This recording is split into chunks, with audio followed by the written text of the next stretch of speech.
말씀 창세기 1장 26절에서 31절 말씀.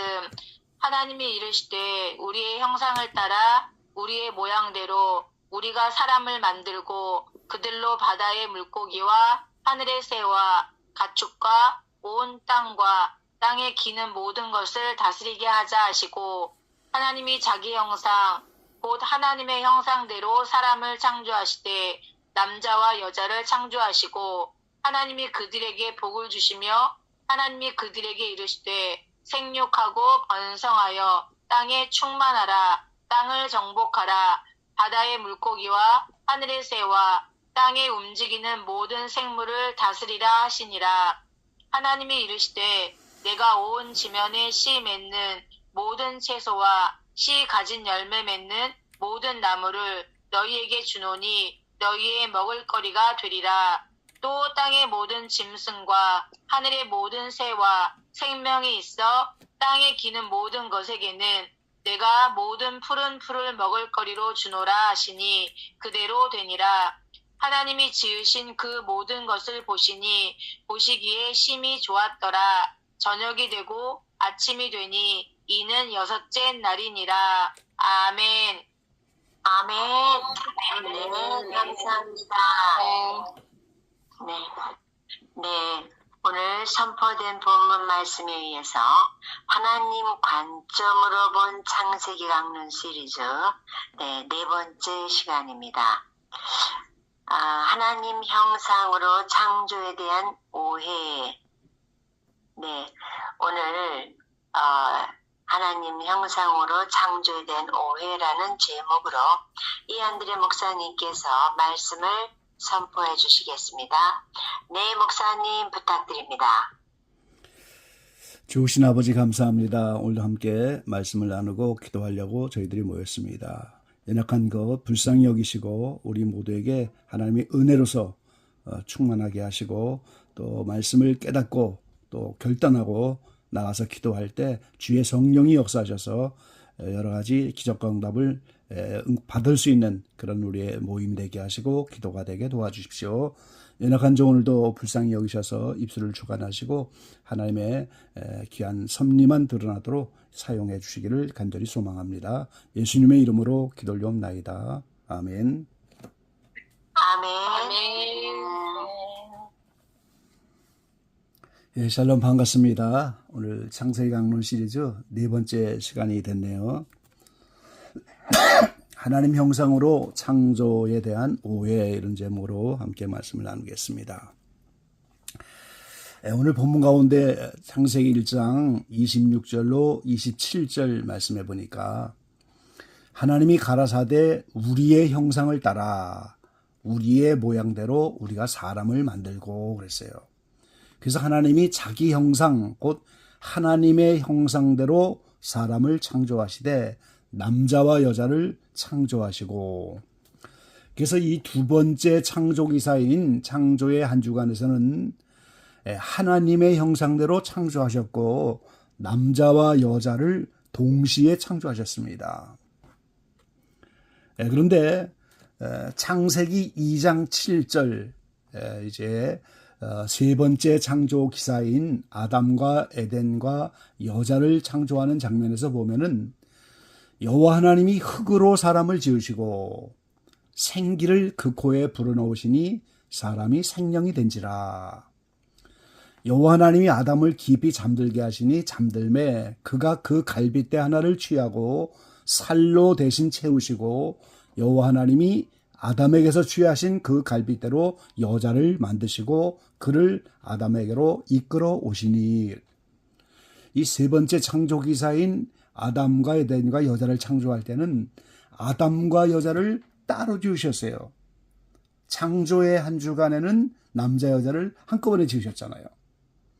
그리고 여기에서는 흙으로 사람을 지으셨다. 아담을 흙으로 지으시고 남자의 갈빗대로 또 여자를 지으셨어요. 그러니까 이 창조의 한 주간과 세 번째 창조 기사인 아담과 에덴과 여자를 지은 것은 전혀 다른 것을 우리가 알 수가 있어요.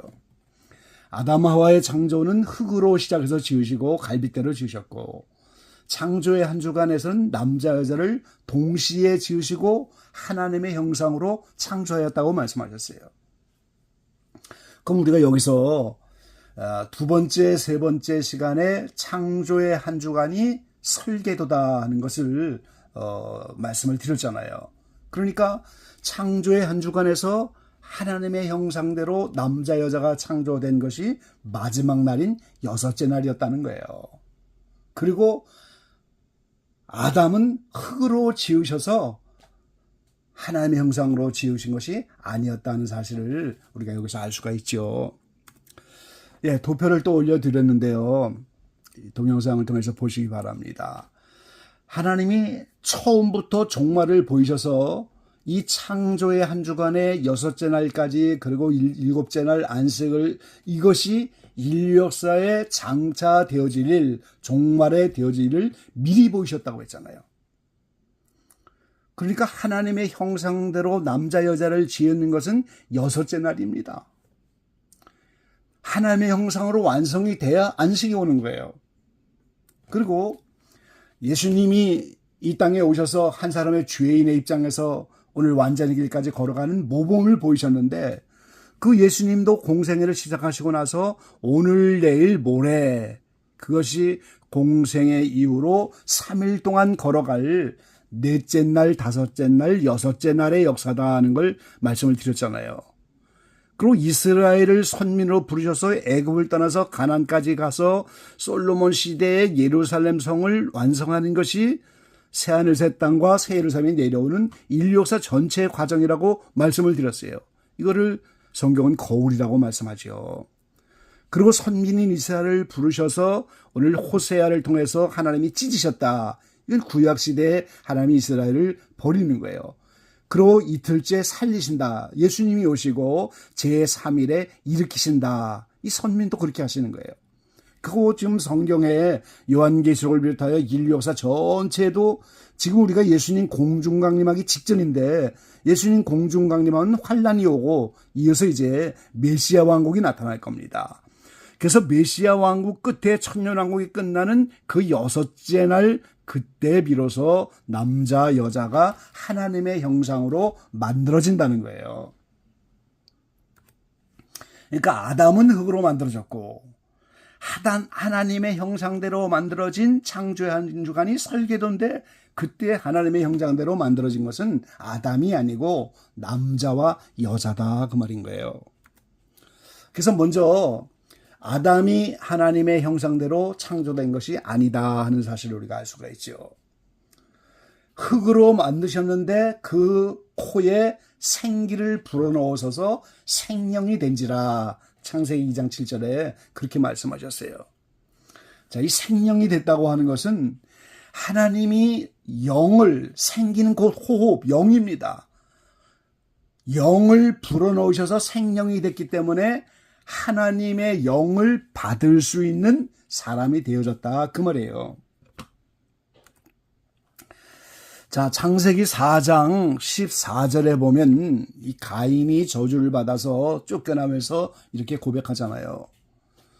주께서 오늘 이 지면에서 나를 쫓아내시온즉 내가 주의 낯을 비옵지 못하리니 내가 땅에서 피하며 유리하는 자가 될지라 무릇 나를 만나는 자가 나를 죽이겠나이다. 이 아담이 가인을 낳고 아벨을 낳아서 이 가인이 아벨을 쳐 죽여서 지금 땅에서 쫓겨나는데 그때 나를 만나는 자가 나를 죽이겠다고 유리하는 자가 되겠다고. 그러니까 가인 이외에 많은 사람이 있었다는 거잖아요. 그러니까 오늘 아담 이전에도 사람이 많이 있었다는 거예요. 그러니까 우리가 지금 인류 역사 속에서 이렇게 과학적으로 호모사피엔스, 모계사회, 원시시대 이거를 그대로 우리는 다 받아들여야 됩니다. 다만 아담을 하나님의 영을 받을 수 있는 생명의 사람, 최초의 사람으로 만들었다는 거죠. 구속사적인 의미의 최초적인 사람입니다. 구원의 대상으로 하나님의 영을 받은 사람이고 또 인류를 대표한 그런 아담으로 만드셨다는 거예요. 자, 너희가 하나님의 성전이라고 고린도전서 3장 16절, 6장 19절, 고린도후서 6장 16절 이제 여러 번 말씀하셨는데 그 성전은 모세가 광야에서 하나님께 받은 그 성막을 지으셨는데 그 성막이 이동식이었지만 솔로몬 시대에 고정식으로 지어놓은 것이 성전이잖아요. 그래서 성전의 구조와 성막의 구조가 일치합니다. 근데 너희가 사람의 심령과 육체가 하나님의 성전이다 이렇게 말씀하셨어요. 그래서 이 성막의 구조가 사람의 심령의 구조인데요. 이 지성소가 우리의 영입니다. 그리고 성소, 성막의 겉부분이죠. 이것이 혼, 마음이에요. 그리고 뜰은 우리의 육체를 말하는 거예요. 그래서 사람의 구조가 여기에 휘장을 걷어내면 영과 혼과 육체로 되어져 있는 사람이고 휘장을 걷어버린 상태는 영혼과 육체 그리고 휘장을 치면 영혼육으로 이렇게 흔히 삼분설이라고 말하는 그런 사람이 되는데 이 혼 마음속에 순금등되는 양심입니다. 그리고 성소의 진설병상은 지성을 말하는 거예요. 떡상이죠. 그리고 분향단은 의지를 말하는 겁니다. 그래서 이 사람의 심령, 육체의 구조가 성막인데 아담도 여전히 이걸 벗어날 수는 없는 거죠. 아담도 영혼육으로 생명이 되도록 영을 받은 최초의 사람이 됐는데 그 아담이 타락 이전의 심령과 육체의 구조를 우리가 한번 살펴본다면 그 영이 공백이었다는 거예요. 공백. 생명과를 먹으면 하나님의 생명이 들어와 영원히 살 수 있는 인생인데 선악과를 먹으면 마귀의 소성인 죄가 들어와서 타락하는 거예요. 근데 이거를 분향락인 자기의 의지로 선택을 하도록 물론 죄를 짓기 전이니까 양심과 지성과 의지가 순수하긴 했지만 하나님을 올바로 하는 양심과 하나님을 올바로 하는 그런 지성은 아니고 그냥 순수 무결한 그런 상태에서 자기의 의지를 가지고 생명과 선악과를 선택할 수 있는 영의 공백의 인간으로 하나님이 시작하셨더라 하는 말이죠. 그래서 선악과를 먹으니까 죄를 짓게 됐고 그래서 구원의 역사가 성령이 마음속에 들어와서 양심과 지성과 의지와 합력하여 양심이 변화가 되고 하나님의 말씀이 지성으로 채워지고 의지가 하나님께만은 순종하는 의지로 이렇게 되어서 오늘 영 속에 들어가면 그때 영 속에 뿌리 박혀 있는 죄성이 떠나고 마귀의 속성이 떠나면서 우리가 구원을 받는다는 거예요. 이거를 하나님이 우리 마음과 영 속에 눈에 보이지 않는 이거를 선민인 이스라엘을 보내셔서 이렇게 이스라엘의 가나안 땅을 오늘 우리의 영으로 이렇게 정하시고 광야 40년을 통해서 출애굽하여 성령이 오는 것처럼 40년 동안에 일시적인 내주로 영적 싸움을 하게 하시고 가나안 땅을 완전히 정복하는 내주합이라는 영속의 구원의 역사가 일어나는 이거를 이스라엘인 선민을 통해서 우리에게 알려주신 거예요. 하나님은 항상 눈에 보이지 않는 영혼의 세계를 눈에 보이는 것으로만 말씀하시는 거예요. 그래서 창조의 한 주간 이것도 눈에 보이지 않는 설계도인데 영적인 세계인데 눈에 보이는 걸로만 말할 수밖에 없잖아요. 그래서 땅과 바다, 하늘 이런 걸 가지고 말씀하고 있는 거죠. 그리고 선민을 부르셔서 우리의 영 안에 되어지는 일을 또 그렇게 이스라엘 백성을 모용을 해서 또 보여주신 거예요. 그래서 아담이 선악과를 먹고 타락을 했는데요. 아담이 하나님의 형상대로 만들어졌다면 타락이 없는 거죠. 선악과를 먹고 죄의 자리에서 하나님은 구속의 역사가 시작되도록 그렇게 구속의 역사를 설계하셨다는 거예요. 그래서 창조의 한 주간인 6개의 단계를 거쳐서 하나님의 형상에 도달하도록 처음부터 그렇게 의도적으로 설계를 하셨다는 겁니다. 그래서 그 6개의 단계를 통해서 하나님의 형상에 도달하게 되는 것이 성경 전체에 나타난 완전의 길입니다. 그래서 창조의 한 주간부터 우리가 완전한 하나님의 이르는 완전의 길을 보이시고 이스라엘 통해서 보이시고 족장들의 이야기를 통해서 보이시고 룻기 아가서 이 8단 진도 8복이죠. 그리고 마태복음 13장의 7가지 비유, 예수님이 이 땅에 오셔서 살았던 삶, 요한계시록, 천루역정 모든 피조물 전체가 하나님은 하나님에게 이르는, 다시 말하면 하나님의 형상의 자리에 이르는 그 완전의 길을 여러 가지 방법으로 또 특별히 성경을 통해서 계속적으로 이거를 우리에게 보여주시고 깨우쳐주고 있는 겁니다. 호세아 2장 15절로 16절에 보면 이런 하나님의 의도가 나타나서 이걸 얼핏 우리가 볼 수 있죠. 아골 골짜기로 소망의 문을 삼아주시겠다 그랬어요. 아골 골짜기는 아간이 하나님 명령에 불복종하여 그 전리품을 취했을 때 제비뽑기로 그 아골이라는 곳에 돌무더기로 쳐죽임을 당한, 하나님을 불순종하고 명령을 떠나서 죽은 그 자리가 아골 골짜기예요. 그게 바로 우리가 사망의 음침한 골짜기입니다. 아담 이래로 하나님 명령을 떠나서 죄의 자리, 거기가 아골 골짜기인데 거기가 소망이 열리는 소망의 문이에요. 죄인의 그 자리로부터 오늘 소망이 생기고 죄인의 자리로부터 하나님은 하나님의 형상대로 가는 구원의 여정을 시작하신다는 거예요. 그래서 예수님은 죄인을 부르러 오셨다고 말씀하신 거죠. 그 호세아 2장 15절에서 거친들, 이게 광야로 나오는 여정을 말하는 거예요. 광야 거친들을 통과해서 비로소 포도원을 주시겠다. 이스라엘이라고 하는 기업을 그때 주신다는 거예요. 그래서 애굽에서 올라오던 때와 같이 너희를 응대할 것이다. 애굽이 바로 죄악된 세상이잖아요. 그리고 비로소 거기서 하나님을 너희가 남편이라고 칭할 것이다. 이렇게 하나님의 의도를 여기서 우리는 엿볼 수가 있는 겁니다. 자, 그럼 이제 이 여섯째 달에 나타나는 남자와 여자, 이 하나님의 형상으로 지음받은 남자와 여자인데, 남자는 남편이고 여자는 아내인데 이거를 그리스도와 교회라고 말하고 있는 겁니다. 인류 역사 끝에 창조의 완성 후에 여섯째 날 이후에 나타나는 그리스도와 교회, 그것이 하나님의 형상대로 나타나게 됐다는 거죠. 자, 에베소서 5장 22절로 32절에 사도 바울이 그 말씀을 하고 있습니다. 이 남편의 아내의 머리가 된 것이 그리스도께서 교회의 머리됨과 같다. 그래서 남편이 아내 사랑하기를 그리스도께서 교회를 사랑하시고 자신을 주는 것 같이 해라. 그리스도께서 교회를 보양같이 이렇게 하라. 그리고 남편을 주와 같이 이렇게 섬겨라. 이런 남편과 아내의 관계를 말하면서 그리스도와 교회 관계를 말하고 있어요. 이러므로 사람이 부모를 떠나 그 아내와 합하여 그 둘이 한 육체가 될지니 이 비밀이 크도다. 내가 그리스도와 교회에 대하여 말하노라 그랬어요. 이게 창세기에 나타난 그 남자 여자, 하나님의 형상대로 지음받은 남자 여자가 그리스도와 교회라고 하는 거예요. 이 비밀이 크도다 그러잖아요. 자, 여기에 나타난 교회를 보면 이는 곧 물로 씻어, 물은 성령입니다.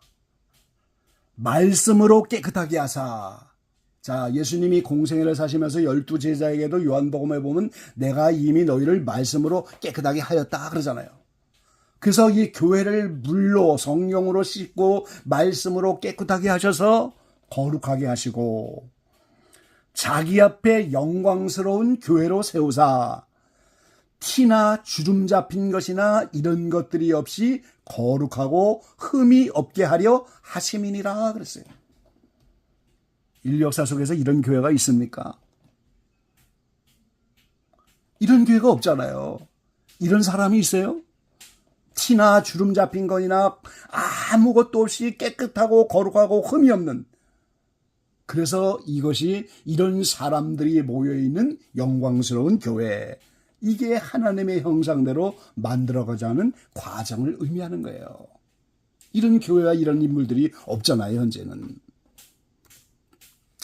그래서 오늘 창세기의 여섯째 날 될 때 남자 여자가 비로소 하나님의 형상대로 만들어진다. 이게 바로 인류 역사 끝에 메시아 왕국이 끝나는 그때 비로소 그리스도와 교회가 하나님의 형상으로 빚어진다는 설교도 했다는 거예요.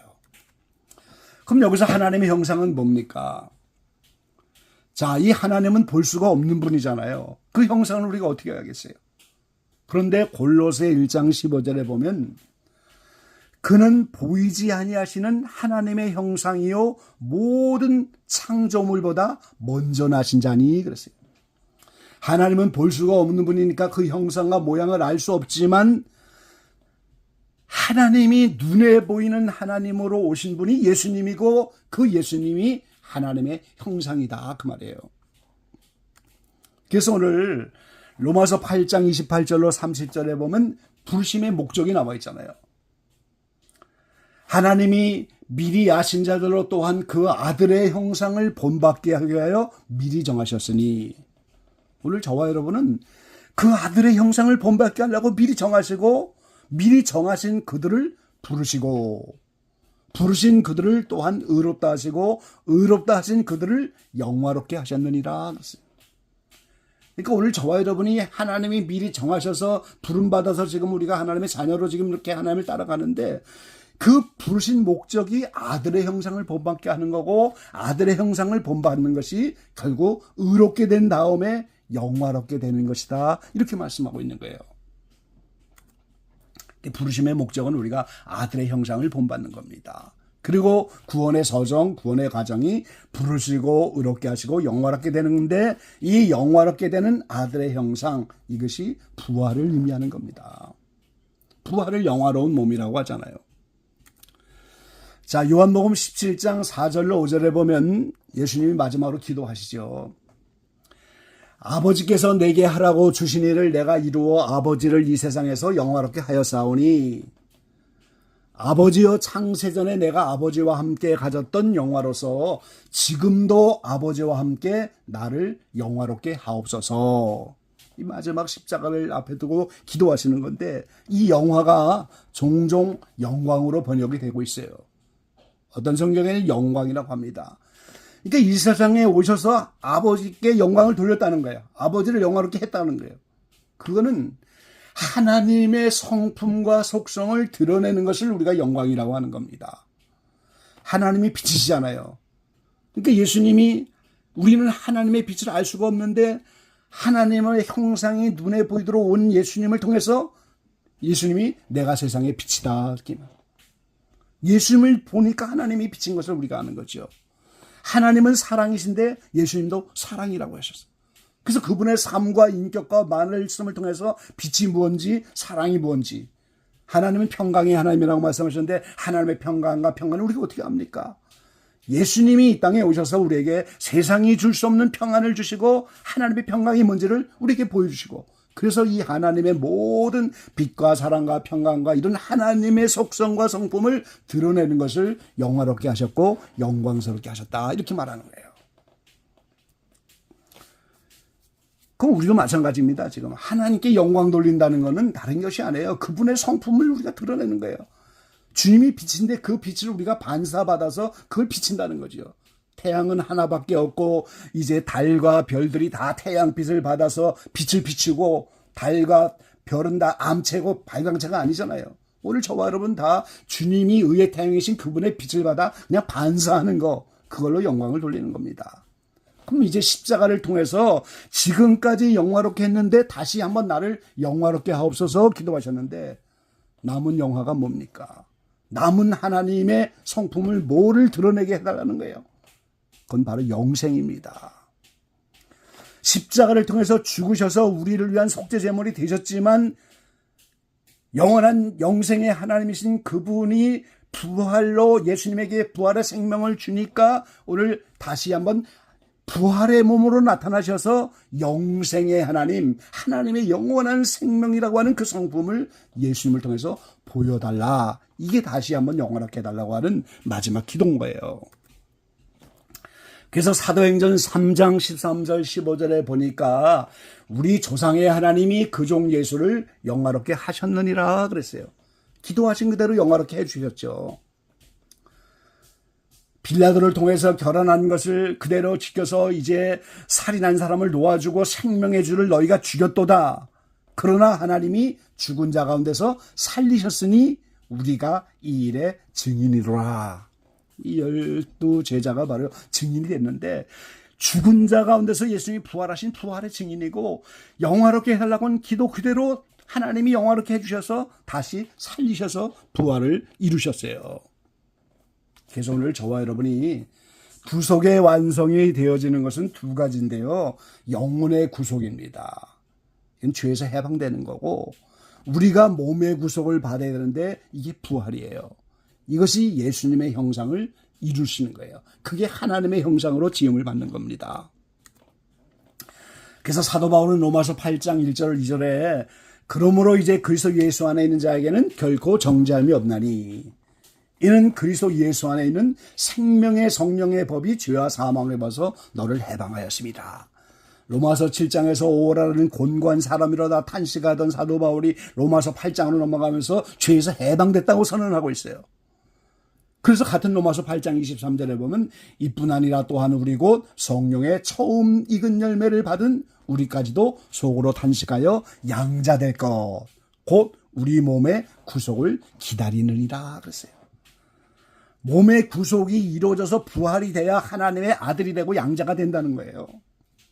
그거를 기다린다고. 죄에서 해방됐기 때문에 첫 번째 구속은 이루었지만 몸의 구속을 기다린다. 그럼 그 몸의 구속은 언제 이룹니까? 예수님 공중 강림할 때. 예수님 공중할 때 휴거 사건이 일어나면서 부활이 되고 몸의 구속이 그때부터 일어나는 거예요. 네, 시간이 많이 없는데 요 도표를 좀 설명드리고 마쳐야 되는데요. 자, 이 부활은 차례가 있다고 고린도서 15장에 말씀하셨는데 교회 시대의 한 묶음으로 처음 익은 열매가 부활이 되는데 이게 머리입니다. 그리고 교회 시대 순교자들과 환란 때 순교자들이 두 번째 익은 열매로 부활이 되는데 이게 목이에요. 사람으로 말하면 이들이 다 첫째 부활에 이르지요. 그리고 구약시대 백성과 교회시대의 순교자도 아니고 처음 익은 열매도 아닌 사람들이 다 천년왕국 백성과 한 묶음으로 세 번째 익은 열매로 둘째 부활, 백보자 심판이 끝나고 나서 둘째 부활을 이루어요. 그럼 이때 비로소 머리와 몸과 목과 몸인 교회라고 하는 여자가 하나님의 형상대로 이때 나타나는 거예요. 그리고 예수님도 그리스도로 남자로서 하나님의 형상대로 여기서 나타난다는 거죠. 그래서 부활이 다 이루어져야 하나님의 형상으로 남자 여자가 교회 시대 또 천년왕국 끝에 이렇게 나타나는 거예요. 자, 고린도서 15장 39절 41절에 보니까 육체는 다 같은 육체가 아니니 하나는 사람의 육체요, 하나는 짐승의 육체요, 하나는 새의 육체요, 하나는 물고기의 육체라. 하늘에 속한 형체도 있고 땅에 속한 형체도 있으나 그랬어요. 이 창세기에 지금 6대 날까지의 창조의 과정이 물고기 짓고 새 짓고 짐승 짓고 사람을 짓는데 이것이 하늘에 속한 형체도 똑같은 원리라는 거예요. 그러니까 하나님의 형상을 입어서 사람이 되어지기까지 물고기의 형상대로 새의 형상대로 짐승의 육체대로 점점점 하나님의 닮아가는 그 형상의 모습에 따라 다르다는 거죠. 그래서 이 땅에 속한 자의 영광이 따르고 하늘에 속한 자의 영광이 따르게 있는데 해의 영광도 다르고 달의 영광도 다르고 별의 영광도 다른데 별과 별의 영광이 다르도다. 내가 이 세상에서 물고기의 형상 정도까지만 하나님의 형상을 입었으면 영원한 천국에서 물고기 정도에 해당하는 별의 영광으로 끝나는 거고, 조금 더 새의 형상으로 입었다면 오늘 거기에 해당하는 그런 우리의 상급의 자리가 있고, 짐승까지 이르면 이 짐승은 사람에 제일 가깝죠. 거기까지 이르는 영광에 도착하고 하나님의 형상대로 이 땅에서 사는 동안에 그 형상을 입었으면 사람의 형상에 그런 영광이 있는데 이게 해의 영광이에요. 그러니까 우리가 이 설계도가 인류 역사 전체가 완성되는 설계지만 개인이 사는 동안에 내가 어떠한 형상까지 던져보면서 얼마큼 성장하느냐, 거기에 따라 영원한 천국에서 우리의 영광의 자리가 결정된다라 하는 거예요.